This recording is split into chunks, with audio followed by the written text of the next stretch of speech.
Les FCE, c'est une association, c'est le premier réseau français de femmes entrepreneurs. Elle est présente dans 70 délégations sur tout le territoire et à l'échelle internationale dans 170 pays, ce qui fait à peu près 1 million d'adhérentes. Elle a été créée en 1945 par Yvonne Edmond Foinan pour rompre de la solitude et faire la promotion de la femme dans l'entrepreneuriat et dans les instances. Les valeurs des FCE, c'est vraiment ce qui nous tient le plus à cœur, c'est notre base, c'est notre socle. On est des femmes de valeur, des femmes engagées sur notre territoire et entre nous, nos valeurs, c'est vraiment la bienveillance, la sororité, le grandir ensemble. D'ailleurs, notre devise, c'est seuls nous sommes invisibles, ensemble nous sommes invincibles. Et c'est vraiment ce qui nous tient le plus à cœur.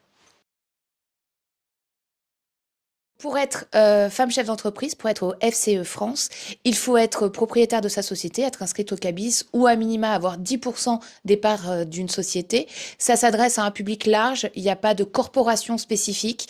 On peut avoir une petite entreprise ou une grande entreprise. Tout le monde s'y retrouve à partir du moment où on est dans les valeurs, dans cette volonté d'engagement sur notre territoire et de faire la promotion de la femme dans l'entrepreneuriat. Un de nos premiers principes en tant que FCE, c'est prendre des mandats, que ce soit juge au tribunal de commerce, de prud'homme, aux chambres de commerce et d'industrie, la chambre des métiers de l'artisanat. Donc voilà, c'est vraiment quelque chose qui nous tient à cœur et nous sommes des femmes engagées et qui dit femme engagée dit on est dans l'action.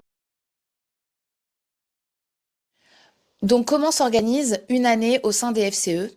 À minima, c'est une réunion mensuelle par mois où nous faisons un atelier pratico-pratique sur des thèmes qui nous permettent en tant qu'entrepreneurs de développer nos entreprises, de faire un petit stop et de regarder un peu ce qui se passe. Donc c'est la loi de finances, une fois par an, nous sommes obligés d'y passer.